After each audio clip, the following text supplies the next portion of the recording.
মেয়েদের বড় ত্যাগ দিতে হয়। যে ঘরে জন্ম হয়েছে সেই ঘর ছেড়ে চলে যেতে হয়।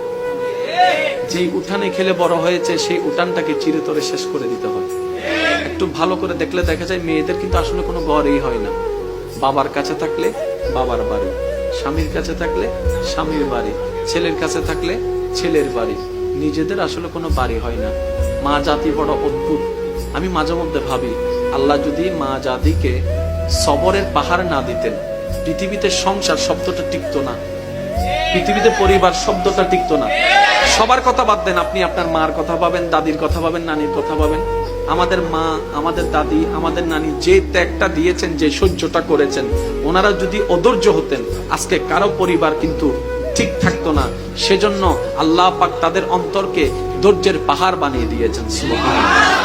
এগুলা ওনাদেরকে বেতন দিয়ে কিংবা ওনাদেরকে বিনিময় দিয়ে এটার নিয়ামত পাওয়া যাবে না, এটা শুকরিয়া আদায় করা যাবে না। সেজন্য আমি অনুরোধ করব, সন্তানরা মা বাবার প্রতি আন্তরিকতা শ্রদ্ধা রাখুন, স্বামীরা স্ত্রীর প্রতি মায়া ভালোবাসা রাখবেন, মুরব্বীদের প্রতি শ্রদ্ধা রাখবেন। কারণ ওই মহিলাদের ত্যাগ, ওই মা বোনদের, দাদি নানিদের ত্যাগ আমরা কখনো টাকা দিয়ে বিনিময় দিয়ে কখনো প্রতিদান দেওয়া যাবে না। আমরা দিতে পারি একটা ভাবে, প্রতিদান নয়, সেটা হচ্ছে মায়া দিয়ে, ভালোবাসা দিয়ে, সম্মান দিয়ে। আল্লাহ আমাদের সবাইকে বুঝার তৌফিক দান করুন।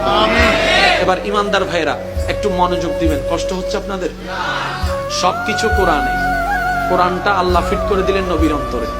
ঠিক আছে, এই কথাটা একটু মনে রাখবেন। এবার সামনে আসেন।